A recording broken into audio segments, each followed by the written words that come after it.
Vous trouvez qu'un bar baptisé le Lockhart et qui refait sa déco avec un Patronus et le symbole des reliques de la mort, ça donne envie d'y transplaner direct? Ça tombe bien, nous aussi.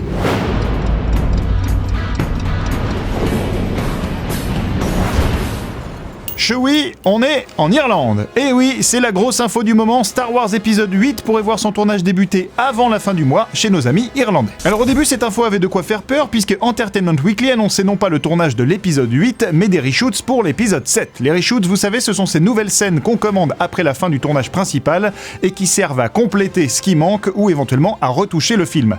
Dans certains cas, ça se passe bien, c'était par exemple le cas sur Le Seigneur des Anneaux avec Peter Jackson qui avait intégré les reshoots à son plan de tournage, mais la plupart du temps, ça se passe mal, puisque ce sont des scènes commandées par les studios qui imposent ce qu'ils veulent voir au détriment de la vision du réalisateur. C'est ce qui s'est passé il y a peu sur Les 4 Fantastiques. Mais finalement, on peut souffler, le film de J.J. Abrams n'en aura pas besoin de ces reshoots, et l'info a été corrigée par Lucasfilm directement. C'est bien Rian Johnson et son équipe qui poseront leurs valises en Irlande, et il s'agira bien du tournage de l'épisode 8, et ce, alors que le film ne sort pas avant mai 2017. Alors à part cette date de sortie, ce tournage en Irlande et le nom de Rian Johnson, aucune autre info officielle n'a encore filtré pour le moment. Même le casting reste mystérieux, on parle de Tatiana Maslany, Olivia Cooke ou encore Gina Rodriguez dans un rôle féminin principal et de Benicio del Toro en méchant.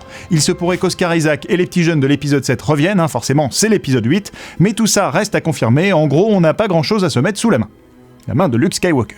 Alors le tournage de l'épisode 8 sera-t-il aussi secret que celui de l'épisode de J.J. Abrams? Aura-t-on droit à un teaser surprise en fin de générique de l'épisode 7? Est-ce qu'il y aura un Leprechaun dans le film? Est-ce qu'on boit de la Guinness à la cantina?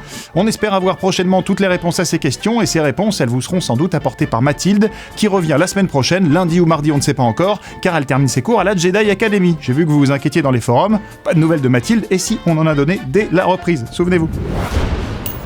Plus original que les affiches de Spectre qui se ressemblent quand même un peu toutes, faut le dire, voici la news en bref. Après Edge of Tomorrow et un film sur les cartels de la drogue, Tom Cruise pourrait retourner un nouveau film avec le réalisateur Doug Liman. Il s'agirait de Luna Park, l'histoire d'un groupe de scientifiques renégats qui bricolent un vaisseau spatial à partir de pièces de rechange pour aller voler une source d'énergie sur la Lune. De la science-fiction donc, et si c'est de la qualité de Edge of Tomorrow, on peut espérer un film non seulement lunaire évidemment, mais surtout de l'action intelligente et bien filmée. On espère que Luna Park sera juste bon, on ne demande pas la Lune quoi. Un flic rejoint Luke Cage. Le casting de la série Netflix continue et l'acteur Frank Wallet a été choisi pour incarner le détective Scarf. Dans les comics, Scarf est un homme de loi en lien étroit avec Cage et Iron Fist, qui lui dépose souvent des truands à emprisonner. Scarf, c'est aussi un ami de Misty Knight, qui sera également dans la série. La série Luke Cage, elle commence en 2016 sur Netflix. Aujourd'hui dans le courrier des fanzoniens, on répond à Clara Manceau qui nous demande des nouvelles de Destination Finale numéro 6. Depuis 2011 et la sortie du 5e volet, on attend des nouvelles de cet épisode 6 de la franchise Gore, et malheureusement Warner Bros et New Line qui ont les droits de la licence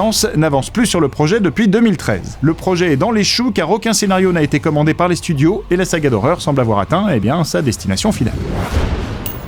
Fanzone c'est fini, retrouvez-nous sur YouTube en vous abonnant à la chaîne Fanzone ou la chaîne Allociné.